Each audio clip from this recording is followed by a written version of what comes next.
M Santmat channel को subscribe करें, साथ ही घंटी को दबाकर ऑल नोटिफिकेशन सेलेक्ट करें। आप सभी से आग्रह है कि सत्संग को पूरा अंतिम तक देखें। बोलिए प्रेम से श्री सद्गुरु महाराज की। श्री सद्गुरु महाराज की। श्री सद्गुरु महाराज की जय। परम आदरणीय सत्संग प्रेमी महानुभावों, पूजनीय माताओं तथा भक्तिमती बहनों, पाठ में हम लोगों ने सुना गुरु की महिमा, और कल इसी प्रसंग पर आप लोगों ने सुना था कि गुरु कृपा के समुद्र कैसे हैं। तुलसीदास जी जो लिखते हैं, बंदों गुरु पद कंज कृपा सिंधु, तो कृपा के सिंधु, कृपा के समुद्र गुरु कैसे होते हैं, इस पर चर्चा कल आप लोगों ने सुनी थी। आगे तुलसीदास जी कहते हैं, जो सच्चे सद्गुरु होते हैं वे वास्तव में नर रूप में हरि होते हैं।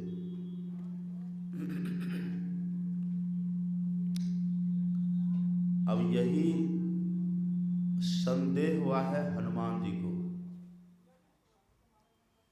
हनुमान जी जाते हैं राम भगवान के पास। एक प्रसंग आता है, अब उपनिषद में पढ़ेंगे, उपनिषदों में एक प्रसंग है। हनुमान जी जाते हैं राम भगवान के पास, और हनुमान जी भगवान से प्रश्न करते हैं कि प्रभु, ये जो कहते हैं कि मनुष्य नर के रूप में ही रह करके नारायण बन जाते हैं, ब्रह्म को जान करके ब्रह्म ज्ञानी साक्षात ब्रह्म ही हो जाते हैं, ये कैसे संभव है? क्या ये बात सत्य है? ये प्रसंग आप पढ़ेंगे मुक्तिकोपनिषद में। हनुमान जी कहते हैं, क्या ये बात, ये कैसे संभव है? ब्रह्म को जान करके व्यक्ति ब्रह्म ही कैसे हो जाता है? यहाँ तुलसीदास जी कहते हैं, नर रूप हरि। तो जो नर है, मनुष्य है, मानव का तन है, जिसका मानव के तन में है जो, वह हरि कैसे हो जाएंगे, ईश्वर कैसे हो जाएंगे? तो वही हनुमान जी प्रश्न करते हैं भगवान से कि प्रभु, आप कृपा करके बतलाइए ये कैसे संभव है, प्रश्न किए। तब भगवान कहते हैं कि हे हनुमान सुनो। वहाँ पर भगवान ने हनुमान जी को बहुत सुंदर सुनाया है। भगवान कहते हैं, दर्शना दर्शने हित्वा स्वयं केवल रूपतः यंग आस्ते कपि शार्दूला ब्रह्म स ब्रह्मवित् स्वयं। भगवान कहते हैं, हे पवन तनय, हे हनुमान, ऐसा मनुष्य, ऐसा नर जो दृश्य और अदृश्य को दोनों का अतिक्रमण कर लिया, ऐसा मनुष्य जिन्होंने साधना करके, अभ्यास करके दृश्य को भी पार किया और अदृश्य को भी पार किया और केवल स्वरूप हो गया, तो भगवान कहते हैं वह ब्रह्म ज्ञानी ही नहीं, साक्षात ब्रह्म हो गया। कौन बोल रही है बात?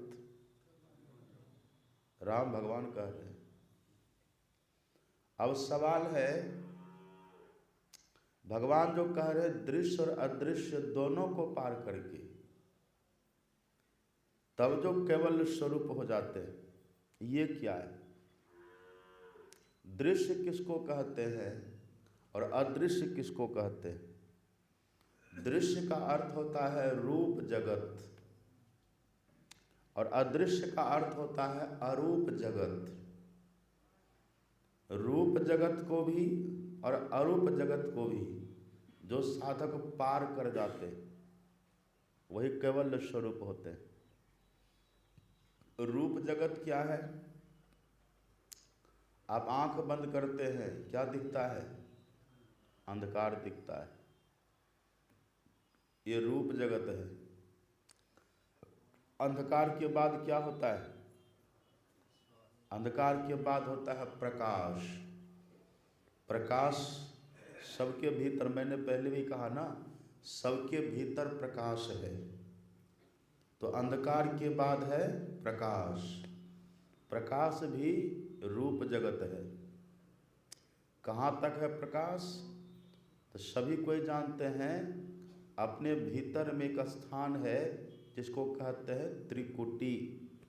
क्या कहते हैं? अभी जो आप और हम है ना, इस शरीर के भीतर आंख बंद करने के बाद जो घोर अंधकार दिखता है, यही मध्य में एक तीसरी आंख है, वहीं रहते हैं, उसको आज्ञा चक्र कहते हैं।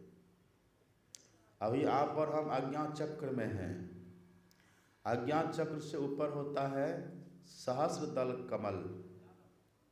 सहस्र दल कमल में जो साधक जाते हैं उनको चंद्रमा का दर्शन होता है। आप पढ़ेंगे पदावली में लिखा हुआ है, गुरु महाराज जी लिखे हैं, सहस कमल दल ज्योति करे झलमल। वहाँ सहस कमल दल में चांदनी पूर्ण चंद्र लखत जी जोरावी रेखी। पूर्ण चंद्रमा का दर्शन साधक को होता है सहस दल कमल में। उसको कहते हैं रात्रि भाग का प्रकाश।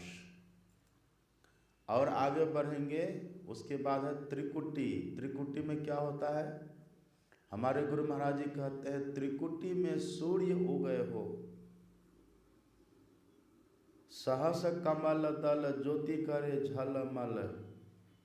ये है, ये सहस दल कमल में त्रिकुटी में सूर्य का दर्शन होता है।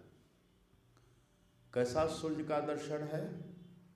हमारे गुरु महाराज जी कहते हैं, जिस सूर्य के सामने ये जो सूर्य अभी देख रहे हैं ना बाहर में, जा सम्मुख या सूर्य अमित अंधार है। जिस सूर्य के सामने ये सूर्य अंधकार के समान है, ऐसा वो सूर्य कल्पना करिए। जा सम्मुख या सूर्य अमित अंधार है, ऐसा अपने भीतर का सूर्य। तो वो त्रिकुटी में दिखता है। तो त्रिकुटी मंडल तक रूप जगत कहा गया है। और त्रिकुटी के बाद क्या है? त्रिकुटी के बाद है शून्य मंडल। शून्य के लिए हमारे गुरु महाराज जी कहते हैं, शून्य धसिये श्रुत शब्द समझते हो। शब्द का कोई रूप होता है? शब्द का कोई रूप नहीं है।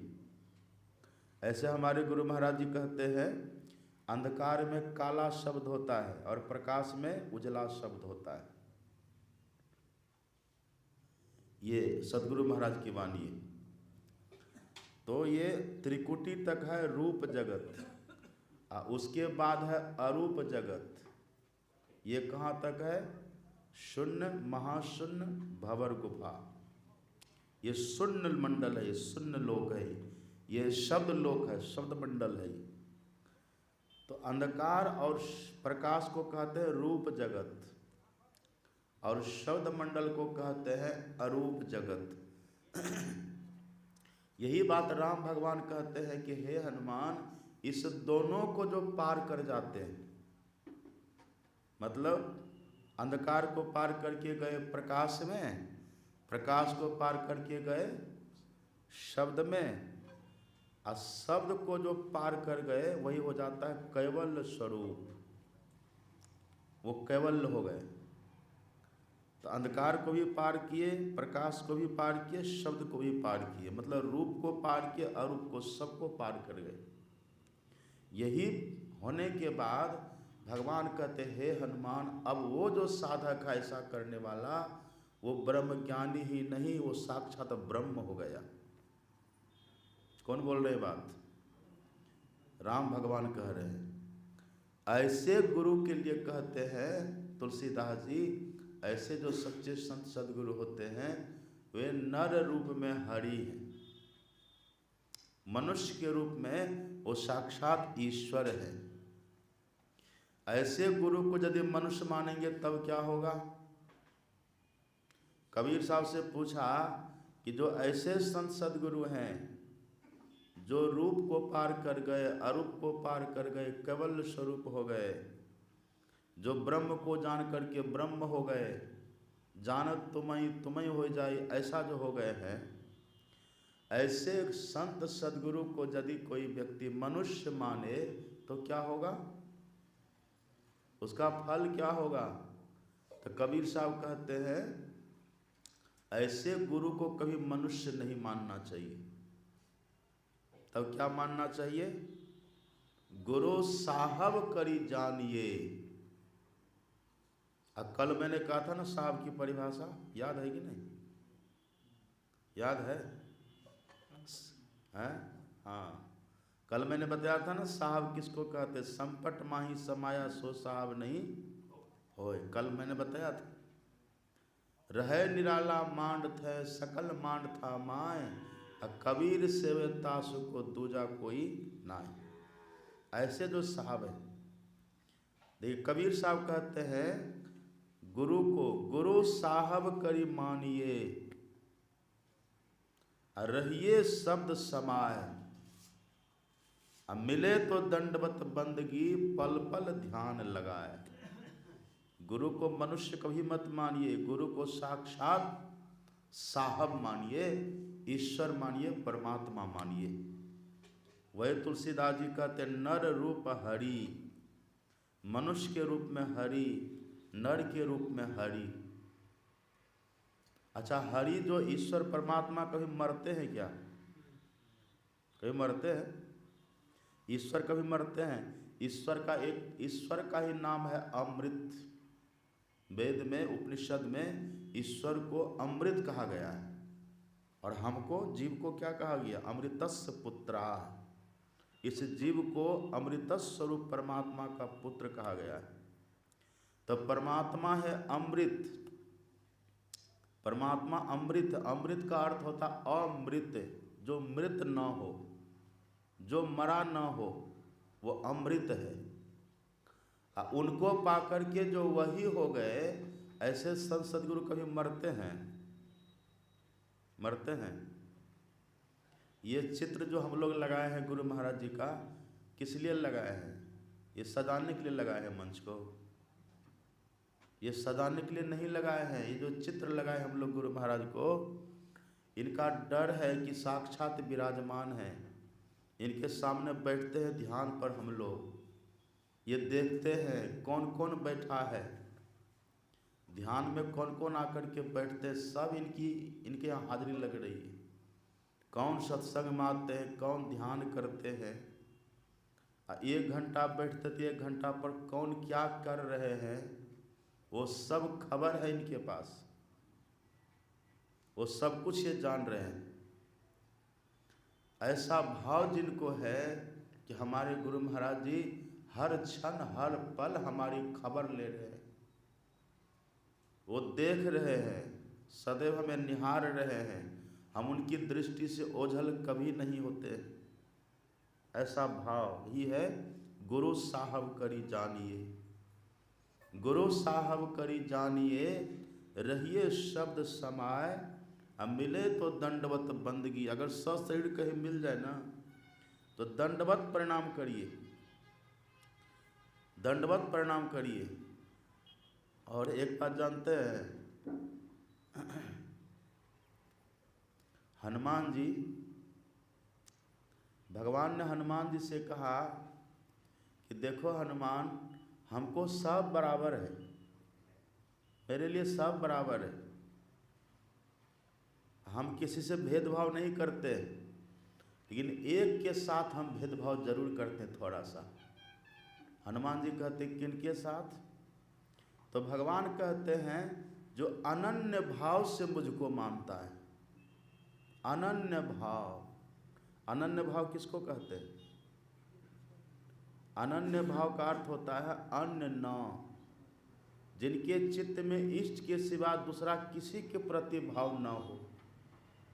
अनन्य भाव, अनन्य भाव से जो मानते हैं तो भगवान कहते हैं हनुमान उसको मैं ज़्यादा मानता हूँ।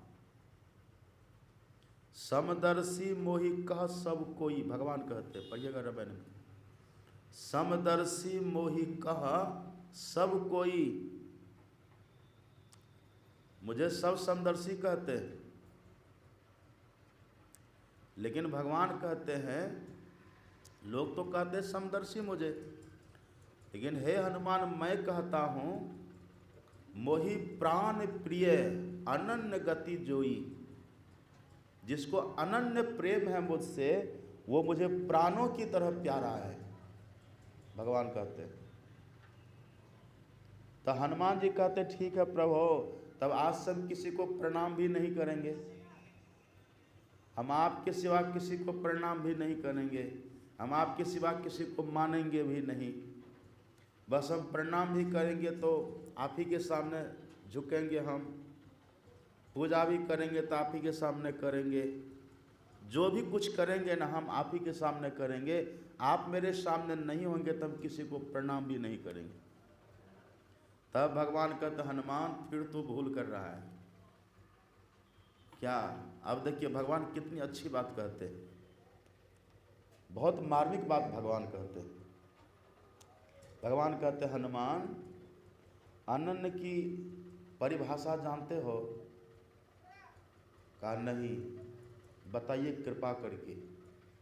तब भगवान कहते हैं सोई अनन्य जाकी असी मति न टरई हनुमंत।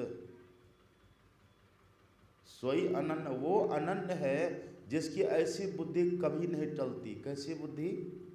तो भगवान कहते हैं मैं सेवक सचराचर रूप स्वामी भगवंत। सुनिएगा ध्यान से, भगवान कहते हैं जिस व्यक्ति का ऐसा भाव रहे कि मैं सेवक हूँ, और यहाँ जो भी कुछ हम देख रहे हैं, जितने मनुष्य मात्र हैं या जो प्राणी मात्र हैं, भगवान कहते हैं चराचर, चर अचर जो भी प्राणी है, भगवान कहते हैं अपने स्वामी के रूप में सबको देखता है। कितना बढ़िया भाव है, देखिए।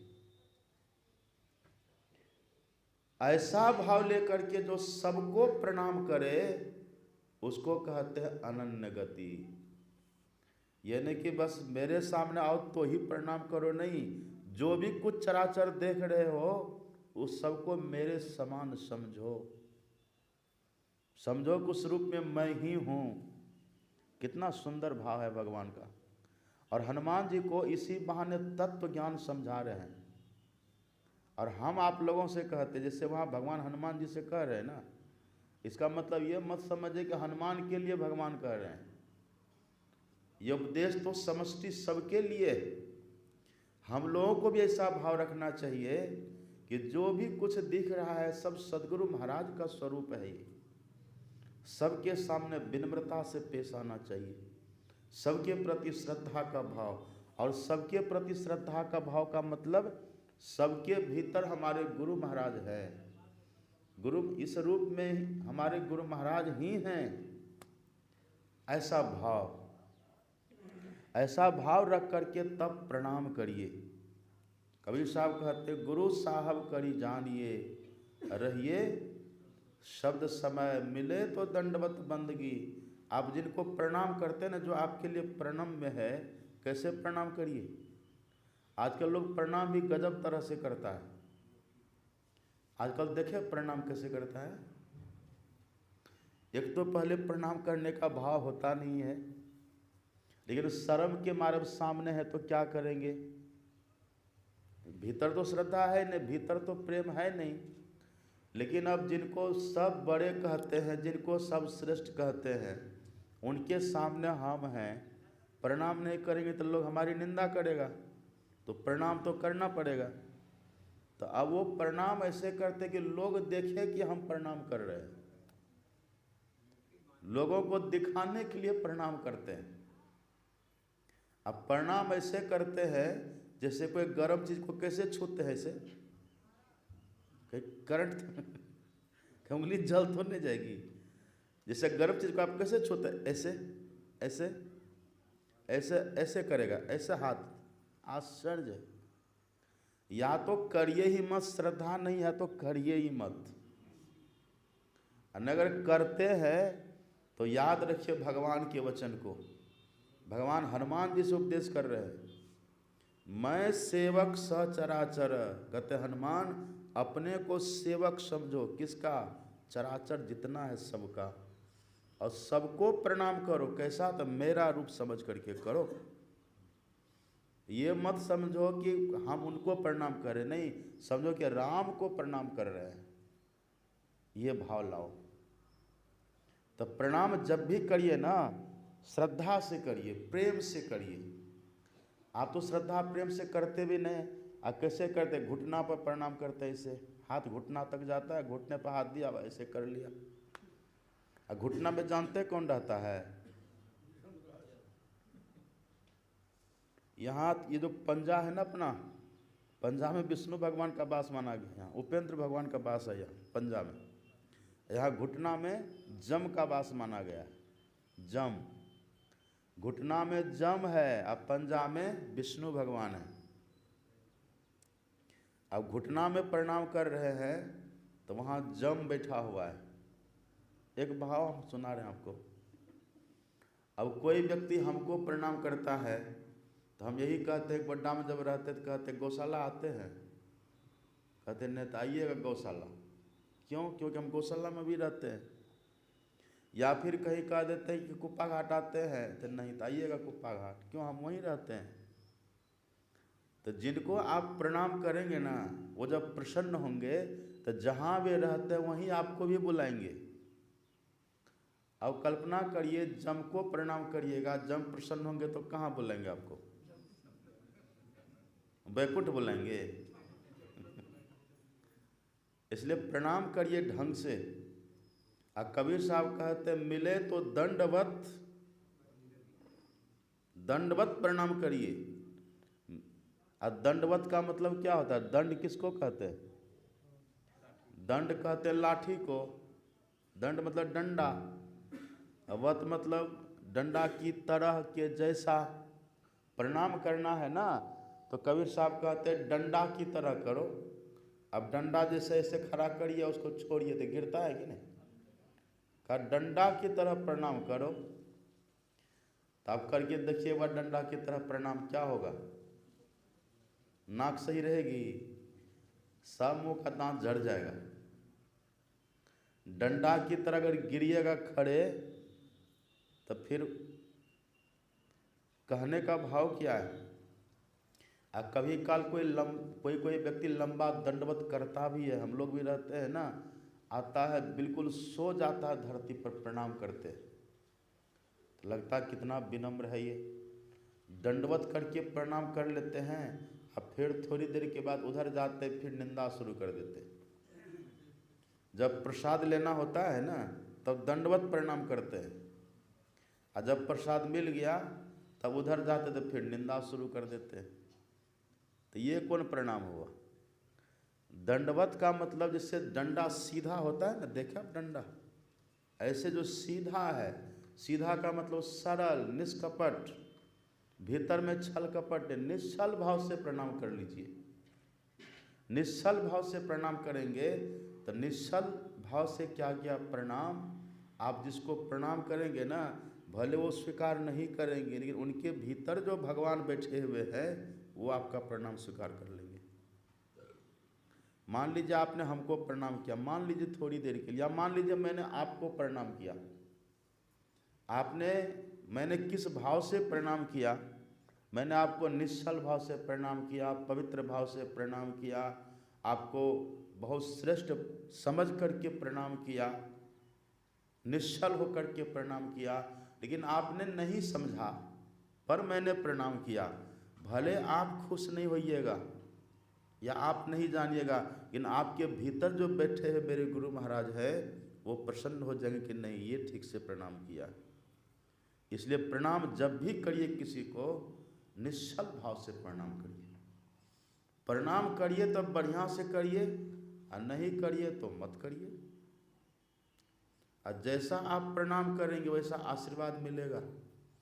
निश्चल भाव से प्रणाम करेंगे तो अच्छा आशीर्वाद मिलेगा। दें कि नहीं दें उससे फर्क नहीं पड़ता है। आप नहीं देंगे आशीर्वाद तो आपके भीतर से भगवान दे देंगे। वैसे जैसे तैसे प्रणाम करेंगे तो जैसे तैसे आशीर्वाद भी मिलेगा। इसलिए प्रणाम करिए। और नियम तो ये है, प्रणाम जब भी करिए ना किसी को तो अपना मस्तक सटा दीजिए चरण पर। ऐसा क्यों होता है? ऐसा क्यों करना चाहिए? अहंकार कहाँ रहता? अहंकार, घमंड, अहंकार यही रहता है ना मस्तक में। तो मस्तक को चरण में छुआने का मतलब ये हुआ कि हम अहंकार को छोड़ रहे हैं, हम घमंड को छोड़ रहे हैं, मद को, घमंड को छोड़ रहे हैं। हम मद कैसा है जानते हैं ना आप? मद तो बहुतक भांति का, ताहि न जाने कोय। तन मद, मन मद, जाति मद, माया मद सब लोय। विद्या मद और गुणों मद, राज मद उन्मद। इतने मद को रद्द करें। ये सब को रद्द करना है, सब।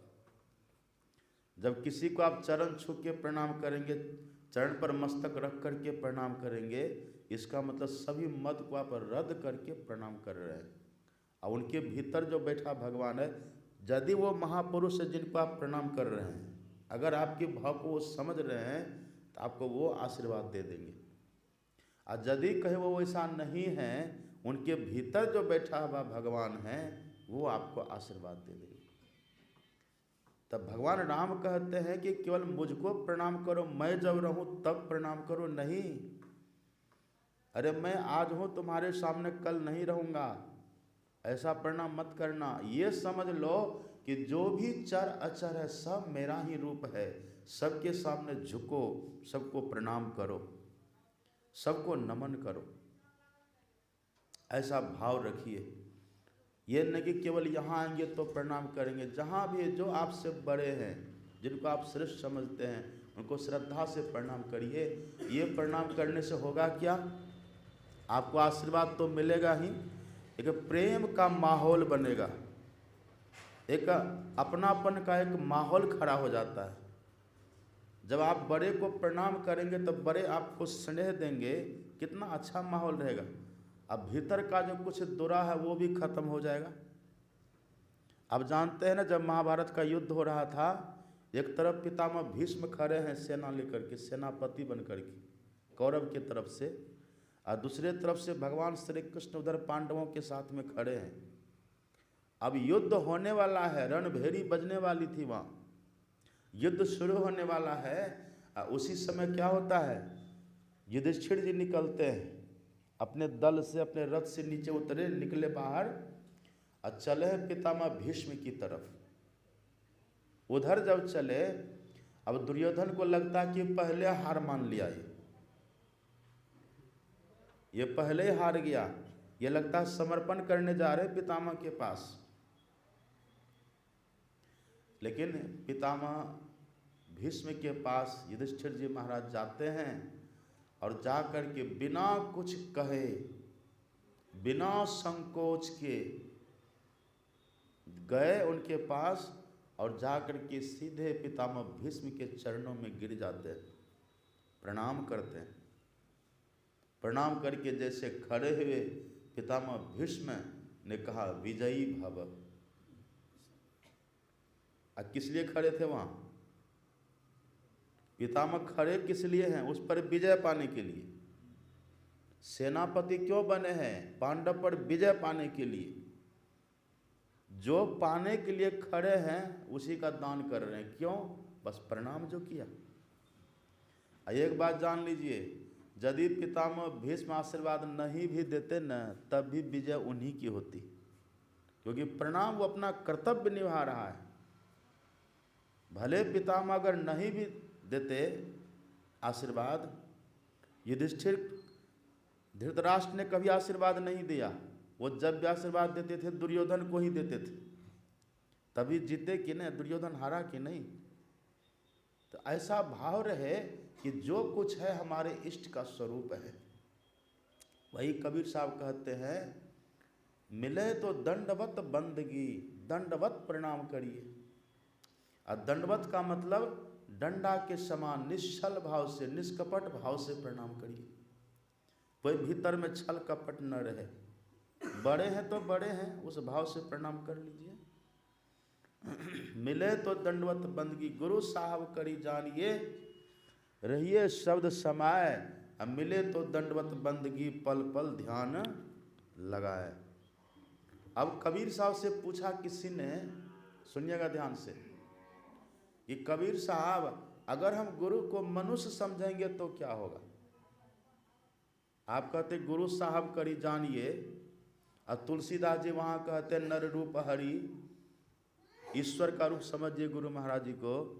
अगर हम गुरु महाराज जी को मनुष्य मानेंगे तो क्या होगा? उनको हम भगवान नहीं मानेंगे तो क्या होगा? बताइए। तब कबीर साहब कहते सुनो, कबीर साहब कहते गुरु को मानुष जानते, अगर मनुष्य मानते हैं, गुरु को मानुष जानते, ते नर कहिए अंध। अंधा है वो, उसको नहीं दिखता है कि ये गुरु कैसे हैं, उनको दिख नहीं रहा है। फूटी आंख विवेक की, लखे न संत असंत। जिनके विवेक की आंख फूट जाती है, उसको संत असंत दिखता नहीं है। वही कबीर साहब कहते वो अंधा व्यक्ति है। गुरु को मानुष जानते, ते नर कहिए अंध। अब महा दुखी संसार में, आगे जम का फंद। अभी हाल ही की घटना है, निकला था मेरे मोबाइल में एक मैसेज आया था, अभी ये 1-2 दिन पहले की बात है। एक कोई लेख लिखे हैं, उस लेख में मैंने पढ़ा, एक कोई व्यक्ति था, नाम ऐसे बलदेव साह या ऐसे कुछ था, और उसके 4-5 मित्र थे। एक जगह पर खड़े थे वहाँ कहीं, इधर से एक व्यक्ति सदगुरु महाराज जी का फोटो लेकर के चले जा रहे हैं। चित्र खरीदा होगा गुरु महाराज जी का, वो चित्र लेकर के चले जा रहे हैं। तो रास्ते में जहाँ वो सब खड़े थे ना, संजोग से उधर से गुजर रहे थे, तो ये जब वहाँ गए तो जो 4-5 खड़े थे, उसी में जो वो शायद बलदेव साहब से कुछ करके उनका नाम था, वो कहा इधर सुनो। गया, गुरु महाराज जी का जो फोटो उनके हाथ में था, जो चित्र, वो झपट के ले लिया। लेके कहता अच्छा इन्हीं की तुम पूजा करता है। बदमाश था, गुंडा था, और वो जेब से निकलता है माचिस निकाला। अब बेचारा जो फोटो लेके जा रहा था, वो कहा कि देखिए ये हमारे गुरु महाराज जी हैं, अपमान मत करिए। आपके लिए ना फोटो है, लेकिन मेरे लिए प्रत्यक्ष हैं गुरु महाराज। आप कृपया हमको जो कहना हमको कहिए, आपको मारपीट करना है मुझको मारिए पीटिए, पर मेरे गुरु महाराज के चित्र को कुछ मत करिए। अब उसको और लगा, अब दुष्ट तो वही न करेगा, और उसको लगा तो कहा कब हम इसी को करेंगे, तुम देखो। वो निकाला माचिस जेब से और जला करके, दाढ़ी है ना गुरु महाराज का, वो दाढ़ी में लगाता है आग। अब बेचारा वो छटपटा रहा है, वहाँ कर भी क्या सकता था। वो ले लिया, अब फिर थोड़ा जला वला करके दे दिया, वो ले लिया, चला वहाँ से। जो उसको कुछ कहना था, 2-4 लपड़ थप्पड़ मारपीट गाली गलौज जो करना था वो किया, वो फिर वहाँ से चला। अब देखिए ये तो इधर गए, उसी समय से उसके पेट में दर्द शुरू हुआ। ये तो चले गए, फोटो को कुछ कर देते तो कुछ नहीं होता, पर जो फोटो लेके जा रहा था वो तो साक्षात समझ रहे हैं कि गुरु महाराज हमारे हैं, हमारे गुरु महाराज के साथ ये अन्याय कर रहा है। उसके पेट में ऐसा कुछ दर्द हुआ, और ये घटना आज की है। कल 10 बजे तक में वो मर गया, उसकी चिता जल गई। जो इनकी दाढ़ी को जलाने का प्रयास किया, 24 घंटा भी नहीं लगा, उसकी चिता जल गई। समझ रहे हैं कुछ? यही है गुरु को मानुष जानते, ते नर कहिए अंध, महादुखी संसार में आगे चमका फंद। सुनु सुरेश रघुनाथ स्वभाव, निज अपराध रिसाई न काऊ, जो अपराध भगत कर करई, राम रोष पावक सुजरी। ये अभी की घटना है, घटना अभी की नहीं है, ये लेख मैंने अभी पढ़ा है 1-2 दिन पहले, किसी का निकला है। इसलिए कबीर साहब कहते कभी मनुष्य मत समझिए, साक्षात ब्रह्म है। बंदों गुरुपद कंज कृपा, सिंधु नर रूप, नर रूप में हरि। आपने माता सहजोबाई का नाम सुना कभी? सहजोबाई, अपने यहाँ कई बाई हुई हैं माताओं में। मीरा बाई तो प्रसिद्ध है, सब कोई जानते हैं। मीरा नाम लेते सब समझ जाते कौन मीरा, मीराबाई। उनके बाद एक है सहजोबाई, दयाबाई, कर्माबाई, ये सब बहुत उच्च कोटि की संत पद, संत ये लोग हुई हैं। तो सहजोबाई और दयाबाई ये दोनों गुरु बहन थी, एक ही गुरु की शिष्या थी सहजोबाई और दयाबाई। गुरु का नाम था चरणदास जी महाराज, सुनिएगा ध्यान से। और चरणदास जी महाराज की सगी भतीजी थी दयाबाई, भतीजी अपने भाई की बेटी थी दयाबाई, और उनकी शिष्या थी सहजोबाई। और चरणदास जी रहते थे दिल्ली में, उनका आश्रम था दिल्ली में, वहीं रहते थे वो। तो एक बार सहजोबाई जाती है चरणदास जी के पास और चरणदास जी से कहती हैं कि गुरुदेव आप कभी मेरे कुटिया में पधारिए। वो रहती थी राजस्थान में कहीं सहजोबाई। कहा आप मेरी कुटिया में कभी पधारिए। कहा ठीक है, जब समय मिलेगा, मौका मिलेगा तब देखा जाएगा, जाऊंगा कभी तुम्हारे यहाँ। तो एक बार उनको मौका मिला, गर्मी का समय था, ज्येष्ठ का महीना, जेठ होता है ना, ज्येष्ठ में कितनी गर्मी पड़ती है, बैसाख समय, वही समय। और उसी समय चरणदास जी महाराज चलते हैं उनके यहाँ, सहजोबाई के यहाँ। ये मैं ये कह रहा हूँ ना, नर रूप हरि, गुरु के प्रति कैसा भाव होना चाहिए। गुरु हैं चरणदास और शिष्या कौन है? सहजोबाई। अब ये चलते हैं, जब चले चरणदास जी चलते हैं वहाँ उनके यहाँ, माता सहजोबाई के यहाँ, तो संजोग से उसी समय सहजो के यहाँ, ऐसी कथा आती है, संजोग से उसी समय सहजोबाई के यहाँ भगवान भी पधारते हैं। भगवान, उनके जीवन में ये कथा आती है, भगवान पधारते हैं। अब इधर से भगवान आए हैं, अब कौन भगवान? तो लिखा है राम भगवान, राम भगवान आए हैं। और इधर से चरणदास जी आए। और सहजोबाई को पता था गुरु जी आने वाले हैं, तब माता सहजोबाई अपने गुरु जी की सेवा, उनके स्वागत के लिए तैयारी में लगी हुई है। इतने में दोनों एक साथ पधारते हैं, इधर से भगवान भी आए हैं और इधर से माता, इधर से चरणदास जी भी पधारे, एक साथ दोनों आए हैं। अब माता सहजोबाई एकदम व्यस्त है, तो किसी ने कहा कि आ गए हैं गुरु महाराज आपके, तो दौड़ करके आई, तो देखता उधर से भगवान भी खड़े हैं और गुरु महाराज भी आए हैं। अब किनका सम्मान करे? और सहजोबाई बहुत व्यस्त है, तो सहजोबाई ने पंखा लिया, अब पंखा ले करके भगवान के हाथ में देते हैं कि तब तक इनको आप पंखा झेलिए, मैं थोड़ी व्यवस्था कर लेती हूँ। और भगवान चरणदास जी को पंखा झेल रहे हैं, ये कथा आती है। अब वो लिखती है, राम तजु पे गुरु न विसारू, गुरु के सम हरि को न निहारू। हरि ने जन्म दियो जग माही, गुरु ने आवागमन छुड़ाही। हरि ने करम भरम भरमायो, और गुरु जोगी कर सबे छुड़ायो। देखिए, परमेश्वर सो गुरु बरे, गावत वेद पुराण। हरि के घर मुक्ति है, गुरु के घर भगवान। जहाँ गुरु है वहाँ तो भगवान होंगे ही। माता सहजोबाई भगवान के हाथ में पंखा दे देती हैं, कहती हैं जरा हवा करिए, गर्मी है, मैं थोड़ा इधर काम कर लेती हूँ।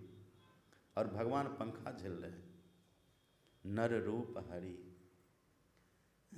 और जानते हैं न, राम कृष्ण से को बरो उन्हों तो गुरु किन्न, तीन लोक के वे धनी गुरु आगे अधीन। गुरु के आगे सब अधीन रहते हैं। हमारे गुरु महाराज जी लिखते हैं, पदावली में आप पढ़ेंगे, राम कृष्णादि सकल अवतारण सेवय तजी अहमेव जी। अहंकार को छोड़ करके तब गुरु की सेवा करते हैं। आप और हमको नहीं करना चाहिए। तो पहले गुरु रहेगा तब न सेवा करिएगा। और निगुरा निगुरी है तब किन की सेवा करिएगा। इसलिए गुरु तो जीवन में चाहिए। गुरु बिनु ज्ञान न उपजय, गुरु बिनु मिले न भेव, और गुरु बिनु संशय ना मिटे, जय जय जय गुरुदेव। गुरु तो जीवन में चाहिए। गुरु बिनु माला फेरता, गुरु बिनु करता दान, गुरु बिनु सब निष्फल गया, बुझो वेद पुराण। गुरु बिनु जप तप दान व्यर्थ व्रत, तीरथ फल नहीं दाता, लक्ष्मीपति ने सिद्ध, गुरु बिनु वृथा जीव जग जाता। सब व्यर्थ जाता है। इसलिए जीवन में गुरु चाहिए। और संत मत का नियम क्या है अपने यहाँ? संत मत का नियम, आप कहीं दीक्षा लीजिए, किन्हीं से दीक्षा लीजिए, पर गुरु हमारे एक ही हैं, गुरु महाराज। और जो भी दीक्षा देंगे आपको एक ही बात बताएंगे। हाँ, ये नहीं कि वो फलाना वो दूसरा मंत्र बतलाएंगे, वो दूसरा, ऐसा कुछ नहीं है। सब वही बताएंगे। दीक्षा देने वाले दीक्षा आपको दे देंगे, पर गुरु कौन होंगे? गुरु महाराज हैं। गुरु महाराज जी ने कहा था, तुम सबके सब दीक्षा दो, लेकिन गुरु कोई नहीं बनेगा, गुरु मैं। क्योंकि उनको पता था मैं पहले भी था, अब भी हूँ, आगे भी रहूँगा। वो शाश्वत पद को पाए हुए महापुरुष हैं ये। अब देखिए, ऐसे गुरु महाराज के चरण धूल की भी बड़ी महिमा है। एक गांव में हम गए थे एक बार। एक गांव है उधर, गांव का अब नाम नहीं बोलना चाहिए उतना, पर बिहार की घटना है। पर उधर गए तो उस गांव में ये रिवाज है कि जब भी कोई महात्मा साधु महात्मा उस गांव में जाते हैं, संत मत के महात्मा उस गांव में कम जाते थे, दूसरे मत के महात्मा बहुत जाते थे उस गांव में। तो उस दूसरे मत के महात्माओं ने शिक्षा दी थी कि जब भी कोई साधु अपने गांव में आवे ना, तो सबका चरण धो करके पियो, चरणामृत है। ये शिक्षा उन लोगों को थी। अब जो भी महात्मा खड़िया पलटन अक्कर फक्कर जो भी चला जाए, गंजेरी भंगेरी जो चला जाए, वो सब का चरण धो करके सब गट गट पी जाते थे। अब पैर में क्या लगा है, कीचड़ काचड़ धूल धूसर, सबको धोए यार। जैसी शिक्षा देगा वैसे न ज्ञान मिलेगा लोगों को। जल परमाने माछड़ी, कुल परमाने शुद्ध, जिनको जैसा गुरु मिला तिनकी तैसी बुद्धि। वह जो कोई वहाँ महात्मा जाते थे, सबका चरण धोवे, और धो के एकदम गट गट गट गट। शरबत कैसे पीते हैं, एकदम ऐसे पी जाता था। तो संजोग से एक बार उसी गांव में सत्संग का कार्यक्रम मेरा भी हुआ, और ज़्यादातर दूसरे मत के लोगों ने ही मिल करके लिया था, तो मैं भी गया वहाँ। अब जैसे गए तो 8-10 बड़ा बड़ा कठौता ले लेकर के लोग दौड़ा। हम कभी उस गांव गए नहीं थे, सुने भी नहीं थे बात। कोई उधर से कठौता लेकर दौड़ रहा है, कोई उधर से लेकर दौड़ रहा है। हम तो डर गए, कठौता लेकर क्यों दौड़ रहा है? अगर चरण ही धोना होता तो एक कठौता लेकर न दौड़ते। ये चारों तरफ से कठौता लेकर क्यों दौड़ रहा है? तो एक कहता कि बाबा आप घबराइए मत, ये आपका चरण धोएगा, पैर प्रक्षालन करेगा, और उसको ये लोग पीते हैं, यहाँ का रिवाज ऐसा है। तो हम बोले कि नहीं, हम तो धोने नहीं देंगे, कहा यहाँ का नियम है। हम बोले हम धोने नहीं देंगे। कहा क्यों न धोने दीजिएगा? तब तक सब भीड़ वहाँ इकट्ठी हो गई। तो हम बोले कि देखिए आप लोग मेरा चरण मत धोइए। तो कहा क्यों? हम बोला आप धोना क्यों चाहते हैं? का धोना इसलिए चाहते हैं बाबा कि आपका जो चरण धोएंगे ना, वो चरणामृत है, उससे हमको लाभ होगा। तो हम बोले कि देखिए अगर मेरा चरण धो करके पीजिएगा तो आपको हानि हो जाएगी। बड़े सीधे लोग थे वहाँ के। तो कहा क्या हानि होगी बाबा? हम बोले अगर मेरा पैर धो के पीजिएगा तो सबको पेट में पथरी हो जाएगी। हम मेरे पैर में धूल है, धूसर है, क्या क्या कादो कीचड़ लगा हुआ है, और उसको धो के पीजिएगा तो पथरियाँ ना होगी पेट में। कहा तब नहीं पिएंगे। सब मान गया बात बड़ी सहजता से।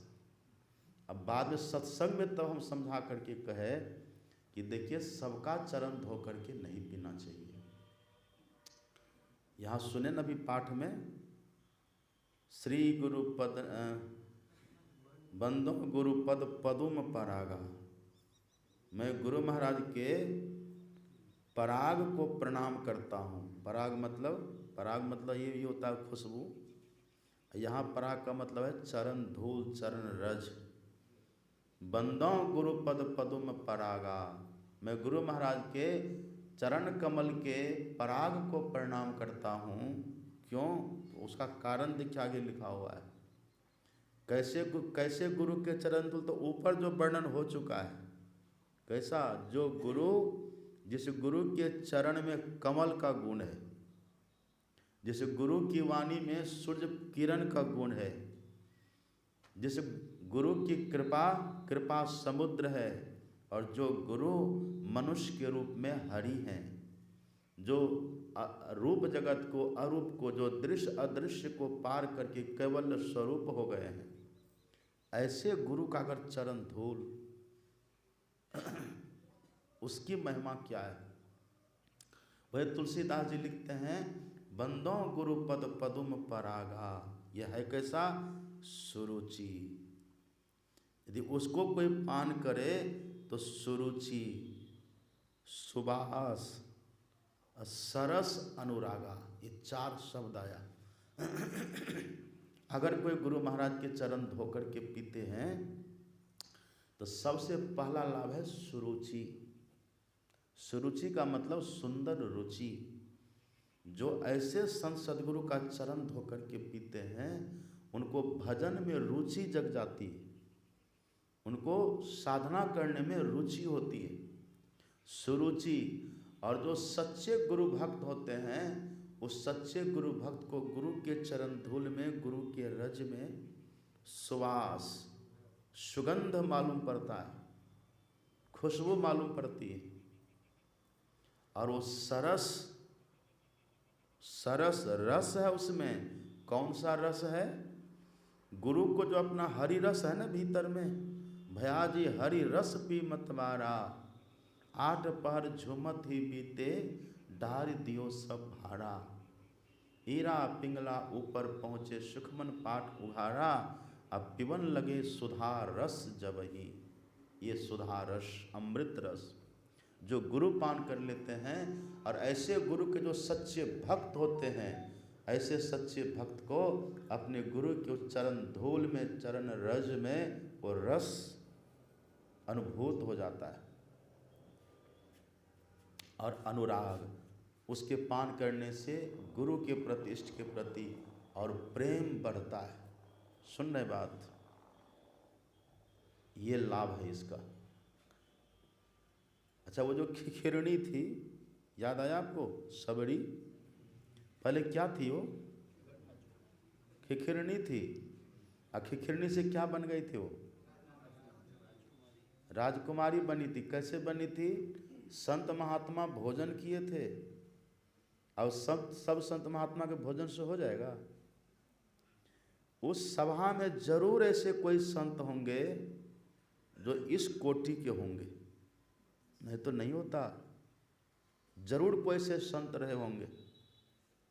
वही जो जूठन था, वहाँ जूठा पानी था, वही खिखिरनी किधर से घूम घाम करके आई, और वही पानी, जूठा पानी वो पी लिया।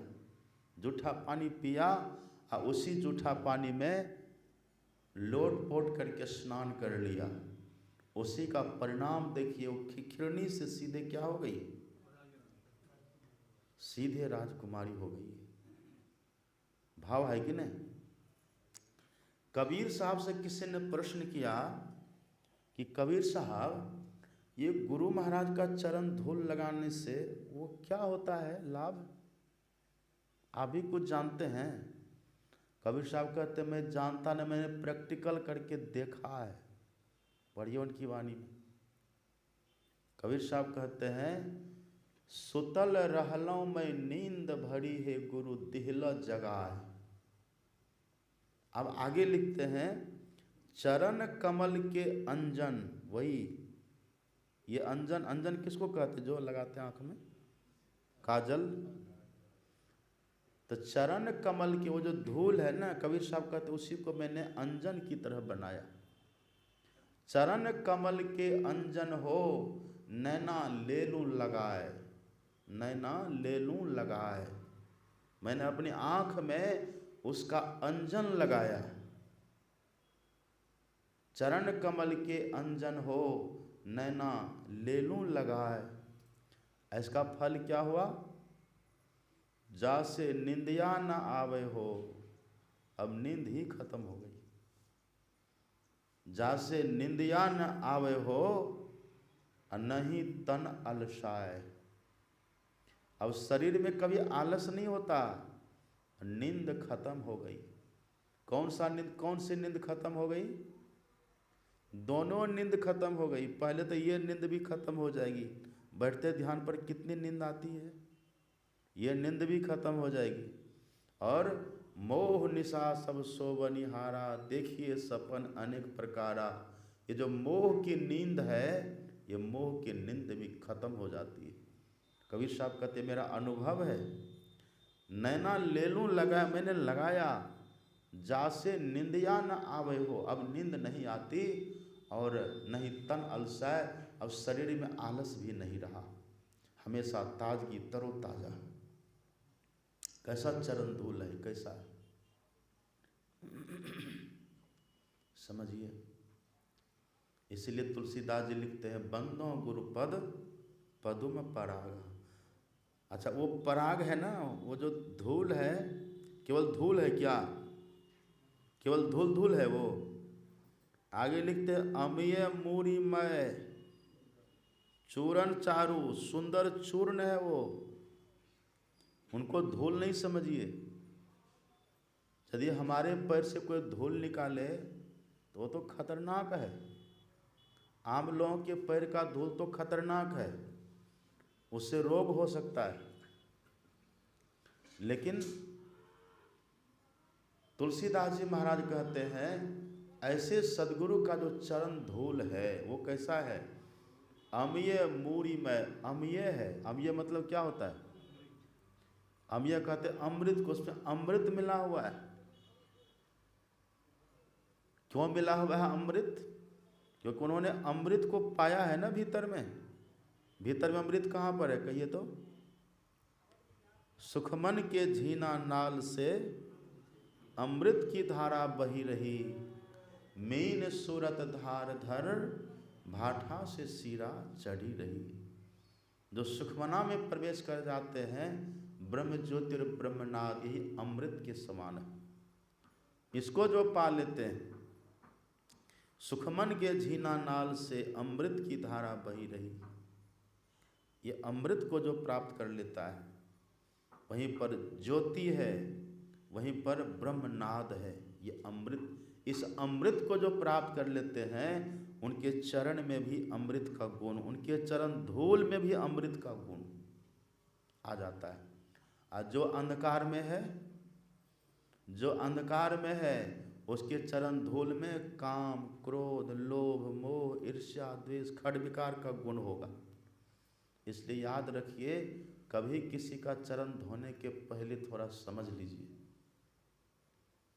किसी के भारी भरकम वेशभूषा को देख करके नहीं। इसका मतलब क्या हुआ, सुनिए थोड़ा सा और। एक है रावण और दूसरा कौन है, एक है रावण, दूसरी है माता सबड़ी। एक है रावण और दूसरी है माता सबड़ी। रावण का स्वभाव था, रावण का स्वभाव था कि जो भी महात्मा को देखते थे सबको दंड देते थे। वो साधु प्रेमी नहीं था, वो साधु से बहुत नफरत करता था। रावण के भीतर साधु से नफरत करते करते नफरत करने का स्वभाव रावण का हो गया। और एक थी माता शबरी जो साधु का सम्मान करती थी, तो माता शबरी के भीतर में साधु का सम्मान करते करते सम्मान करने का स्वभाव हो गया।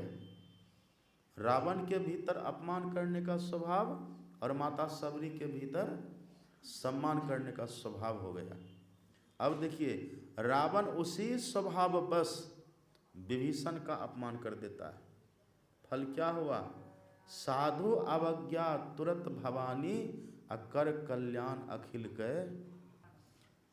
रावण का स्वभाव ऐसा है, वो स्वभाव बस विभीषण का भी अपमान कर दिया। फल उसी का हुआ, साधु अवज्ञा कर फल ऐसा, लंका जले निशिचर कर जैसा।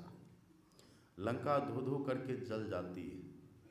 और शबरी के भीतर जो सम्मान करने का स्वभाव था, जो भी साधु आते थे सबका सम्मान करती थी माता शबरी।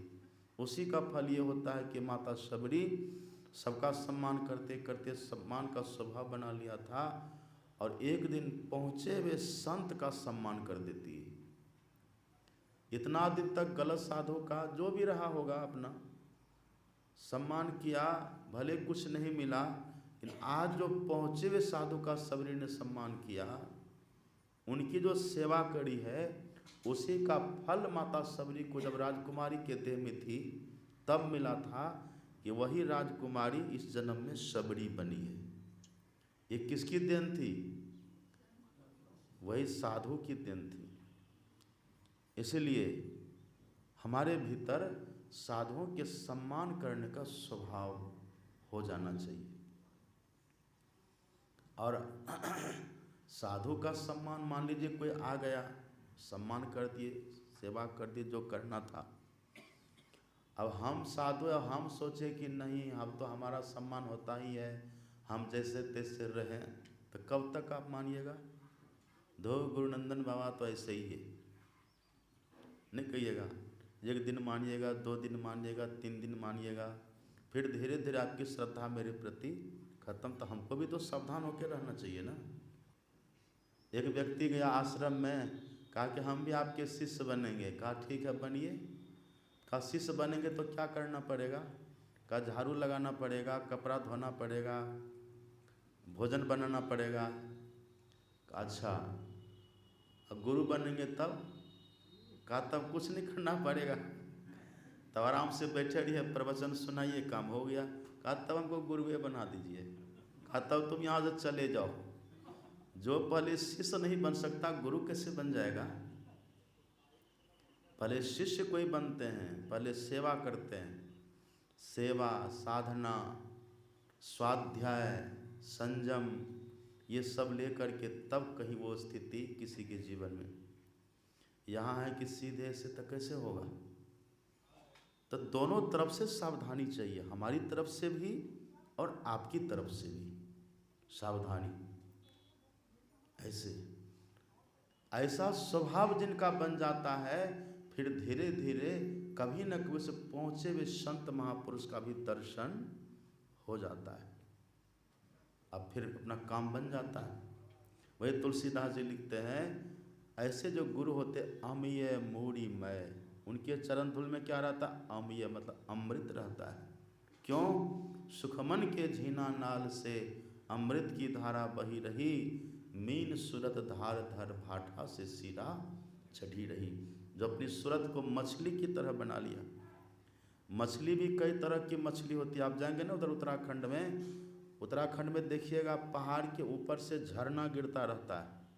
झरना का पानी बहुत तेज रफ्तार, ऊपर से पानी कितनी तीव्र गति से गिरेगा आप समझ लीजिए।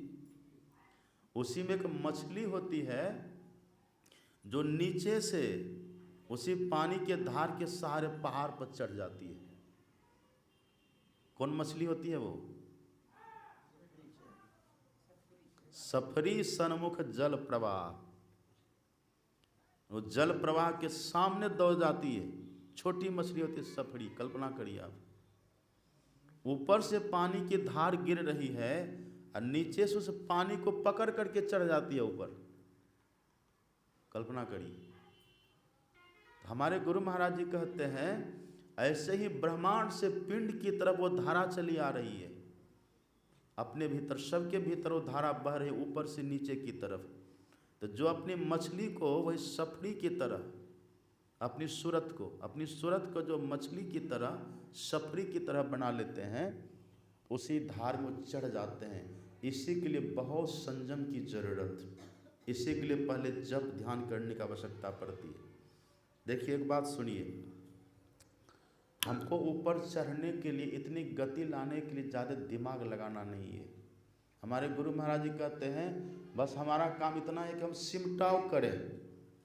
ये दड़ी यहाँ फैली हुई है ना, दड़ी, आप दड़ी को केवल समेटिए, इसको करिए कुछ नहीं, केवल दड़ी को समेटिए। समेटने का फल ये होगा कि ये दड़ी ऊपर उठेगी। उसका आप रोक पाइएगा?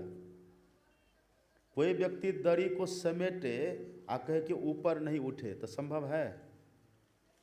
सुन रहे, समझ रहे हैं बात? दड़ी को समेटिए। चलिए दड़ी को छोड़ दीजिए, आप अनाज आप रखते हैं ना, सुखाते हैं ना छत पर, आप अनाज को फैला के सुखाते हैं, उस अनाज को आप समेटिए, ऊपर बढ़ता है कि नहीं? उसकी ऊंचाई बढ़ती है कि नहीं? अब कोई व्यक्ति सोचे कि नहीं हम अनाज को समेटे पर इसकी ऊंचाई न बढ़े, तो समेट पाएगा वो? ऐसे ही जब हमारी वृत्ति का सिमटा होगा, स्वतः ऊपर बढ़ेगी, वो सफरी की तरह स्वतः हो जाती है। तो जो अपनी वृत्ति को समेटते हैं, अब वृत्ति का सिमटा बस यहीं से होता है, जब से स्टार्ट होता है।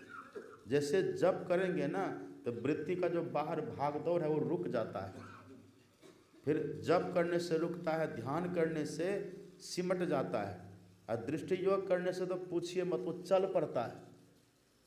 कैसा चलता है? उस सफरी मछली की तरफ, पिंड से ब्रह्मांड की तरफ चल देता है, नीचे से ऊपर की तरफ चल देता है, ये सफरी की तरह हो जाता है। वही गुरु महाराज जी कहते हैं सुखमन के झीना नाल से अमृत की धारा बही रही, अमीन सूरत धारधर भाठा से सीरा चढ़ी रही।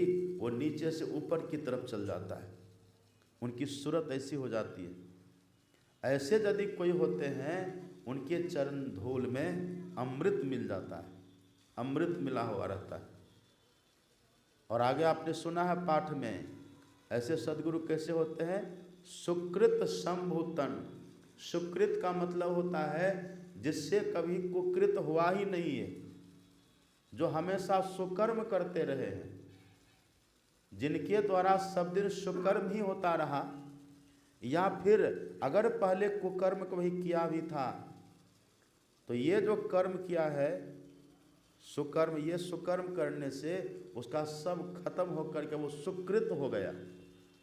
और सुकृत होकर के अपने भीतर में जिन्होंने ये सब दर्शन पाया, जिन्होंने ब्रह्म ज्योति का दर्शन किया, ब्रह्मनाथ का जिन्होंने श्रवण किया है, ये दर्शन और श्रवण करके जो साधक अपने भीतर कल्याण पा लिए, उसी को कहते हैं शंभुतन। शंभु का मतलब क्या होता है? शंभु कहते हैं शिव को, और शिव का मतलब होता है कल्याण। इस शरीर में रह करके जिन्होंने अपना कल्याण कर लिया है सुकृत करके, ऐसे महापुरुषों का जो चरण धूल है, सुकृत शंभुतन विमल विभूति मंजुल मंगल मोद प्रसूति, वो सुंदर कल्याण करने वाला होता है। कोठा ऊपर कोठड़ी जोगी धुनिया रमाया हो, अंग भभूति लगाए के जोगी रैन गमाया।